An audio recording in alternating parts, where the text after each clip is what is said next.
Buenos días, alumnos. Vamos a la unidad 3 de lengua 2. En este caso vamos a hablar del texto poético. Bien, para hablar del texto poético vamos a decir que primero y principal, un texto poético tiene una belleza estilística. Entonces, mientras que en un cuento se quiere contar una historia, en la poesía, principalmente texto poético de poesía, pero pueden ser canciones, odas u otros tipos de textos, en la poesía se busca una belleza en el idioma. Se busca un lenguaje más acabado, ¿sí?, donde utiliza recursos estilísticos o figuras. Vamos a ver qué es eso de recursos estilísticos. Cuando nosotros hablamos de la poesía, vamos a hablar de la poesía, pero lo mismo también pasa en las canciones. Cuando nosotros hablamos de la poesía, vemos que se utilizan, por ejemplo, metáforas. ¿Sí? Bien, ¿qué son las metáforas? Las metáforas es una creación del escritor, ¿sí?, llamado, en este caso, yo poético. ¿Por qué yo poético?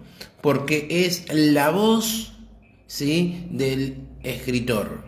Pero esa voz creada por el escritor puede ser que no sea la de la misma persona, ¿sí? Yo podría estar escribiendo como un niño. Entonces, yo soy yo, Claudio, pero la voz poética mía es la voz de un niño. ¿Sí? Así puedo escribir como un perro, así puedo escribir como cualquier cosa. ¿Sí? Bien. Mi yo poético es una creación del autor que nos permite, ¿sí?, la utilización de los recursos estilísticos que vamos a ver a continuación. Entonces decimos que la metáfora, ¿sí?, es una creación propiamente del autor, ¿sí? Consiste en una comparación de la cual se saca el primer elemento y la palabra como. Vendría a ser una comparación disimulada, en uno de los recursos más difíciles de reconocer, porque nos queda a los lectores el trabajo de pensar lo que está escondido. Por ejemplo, alguien se crucifica al abrir de par en par una ventana. Entonces yo imagino que estamos en una mañana, estamos en un invierno, estamos en un momento donde la gente está cansada de ir a trabajar, está apesadumbrado, tiene una cruz, ¿sí?, de madera, ¿sí?, imaginaria, obviamente, que es el levantarse todos los días para ir a trabajar.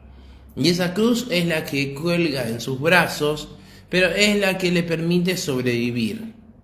Entonces alguien se crucifica al abrir de par en par una ventana. ¿Se entiende? Bien, eso es una metáfora. La metáfora es una construcción.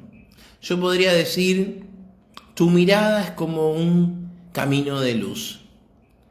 Ahora, si yo dijera, tu mirada, camino de luz, estamos ante una metáfora.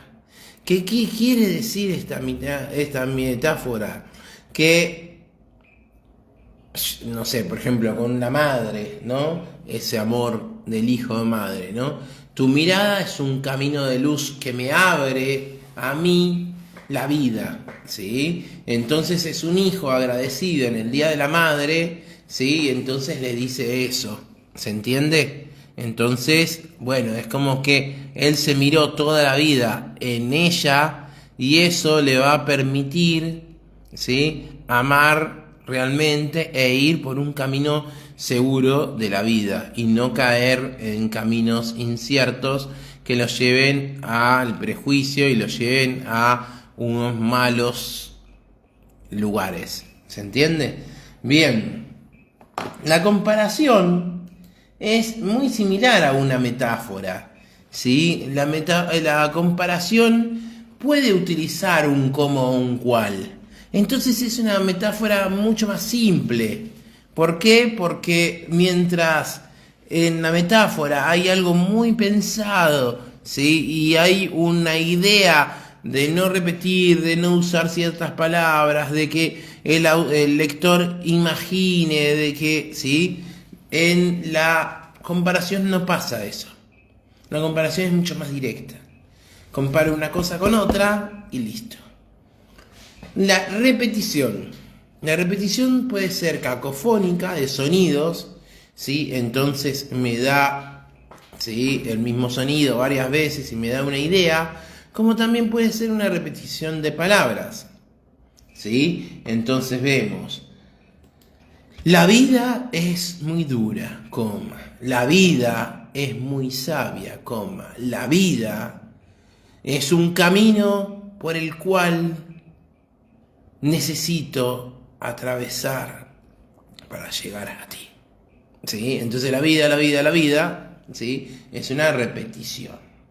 Bueno, después tenemos la personificación, que es la utilización de recursos para dárselos a alguien que obviamente no es humano y le damos una relevancia al estilo humano. Entonces podemos decir que cuando yo utilizo una personificación, puedo, de aquel árbol se quejan como enfermas las hojas.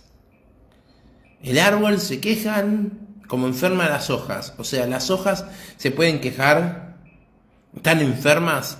Esas cualidades que son humanas, ¿sí?, las puede, en una poesía, las puede sintetizar y las puede colocar en unas hojas, ¿sí? Bien, y después tenemos las imágenes sensoriales, que tienen que ver con los sentidos, la vista, el tacto, el olfato, el gusto, ¿sí? Entonces, de los 5 sentidos, ustedes van a poder leer y poder descifrar fácilmente, ¿sí? Por ejemplo, si yo digo mi Buenos Aires, tierra florida, muy fácil, tierra florida la veo, ¿sí? Si yo digo suenan las campanas, lo escucho. Si yo digo aquellos ojos que acarician al mirar, es una imagen táctil y una imagen visual. ¿Sí? ¿Se entiende? Bueno. Entonces, todo esto me da que el lenguaje está mucho más armado y utiliza versos y estrofas. Cuando hablamos de los poemas y las canciones, decimos que están escritas en versos, ¿sí? Son cada uno de los renglones de las palabras. Además, los versos pueden agruparse y formar una estrofa. Entonces, ustedes ven, ¿sí?, que el verso está escrito así, que generalmente son cortitos, ¿sí?, y que la estrofa es la combinación de esos versos, ¿sí? Se juntan varios versos y entonces se forma la estrofa. Bueno, creo que lo principal está dado. Fíjense, practiquen mucho, es muy importante que practiquen, ¿sí? Así que bueno, vamos a dejarlo acá para no hacerles más lío en la cabeza y nos vemos la próxima semana con Lengua 2.